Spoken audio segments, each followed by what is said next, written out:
समुद्र को गुरु बनाया तो क्या, समुद्र से क्या सीखा कि संत को गंभीर होना चाहिए। यदि गंभीरता संत के जीवन में नहीं आएगी तो समाज का कल्याण नहीं कर सकता। इसलिए संत को गंभीर होना चाहिए। और यदु ने कहा, एक बात और पूछूं, आप अकेले क्यों रहते हैं, विवाह नहीं किया आपने। दत्तात्रेय जी ने कहा, संत को स्त्री से हमेशा दूर रहना चाहिए। मंजू मैया अपने बच्चों को तैयार कर दो, तिलक लगा के और एक माला दोनों की पहना दो और फिर वहां कुटिया पहन का वो करेंगे, यानी कि इनका संबंध बना दो। बस ऐसे ही ले आओ और टाइम भी हो गया, वीडियो बना दूंगा। दोनों के तिलक लगवा दो, एक माला इसके हाथ में से उसके गले में जलवा दो।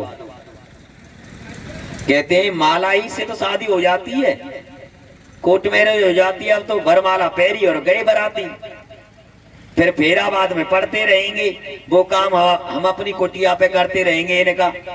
अब एक माला ले आओ, वो जो वहां पे माला रखी थी बड़ी वाली, अब वो माला और उस बच्चे के हाथ में दे करके रानी के गले में डलवा दो, रानी के हाथों से उसके गले में डलवा दो बस, और दोनों के तिलक करवा दो। बात करेंगे गांव के, हम तो ब्याह करवैया हैं। और का हमारी झोपड़ी पे आना, पांत करेंगे, वहां पे कन्याओं को जमाएंगे। गांव के लिए पांत थोड़ी है जागी हमारे तो भाई। अब कोई अपने बच्चा के लिए जितनी सम्माई होती है उतना ही तो करे बाबा। हाँ, गांव पे हमारे गांव जमाए को नहीं हुआ तो कैसे जमा देगा वो।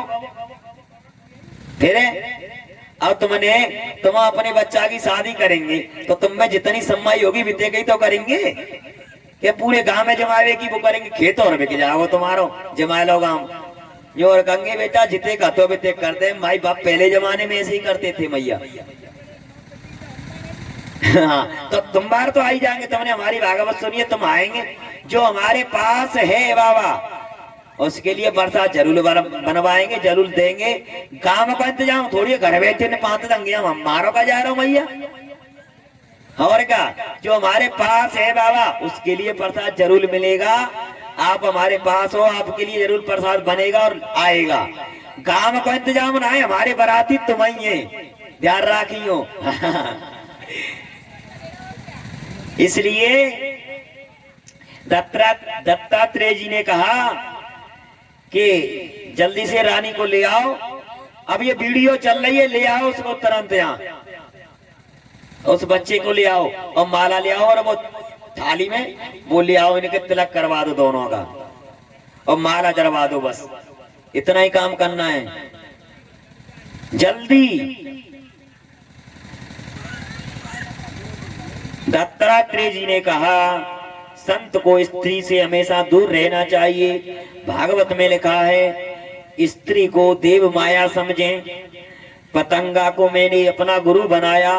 बरसात के दिनों में जहां भी हम अग्नि जलाएं, पतंगे आकर अग्नि की ओर मडराने लगते हैं और मडराते मडराते पतंगे जलकर राख हो जाते हैं, पर उन्हें मिलता कुछ नहीं।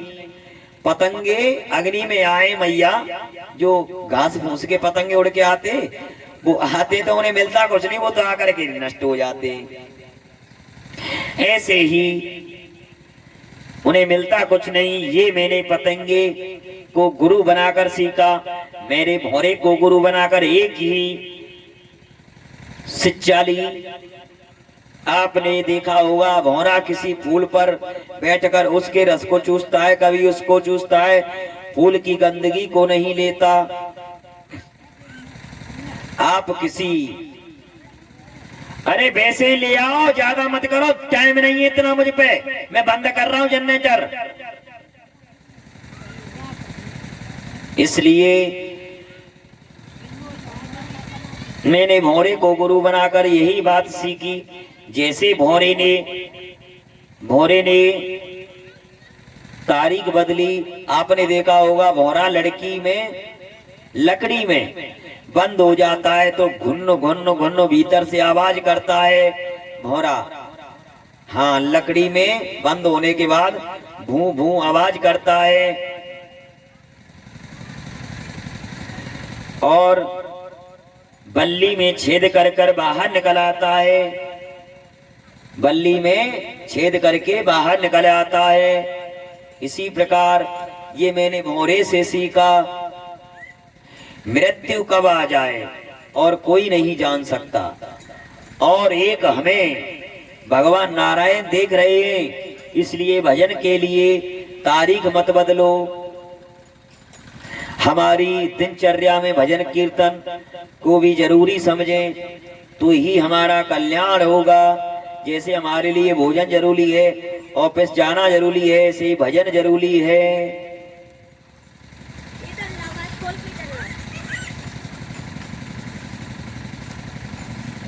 श्री सुखदेव जी कहते हैं, राजा परीक्षित, कलयुग में बड़े बड़े दुर्गुण होंगे, कोई सत्य नहीं बोलेगा। अरे ऐसे ही ले आओ, बाद में कर लेना ये काम।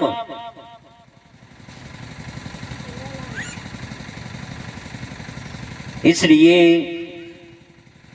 सुखदेव जी राजा परीक्षित से कहने लगे, राधे राधे मैया, कलयुग में बड़े बड़े दुर्गुण होंगे, कोई सत्य नहीं बोलेगा।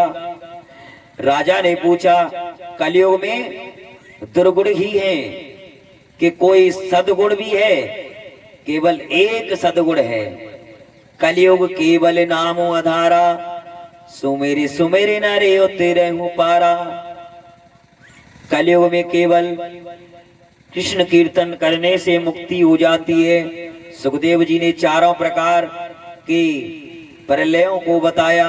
हजारों संतों के सामने परीक्षित हैं।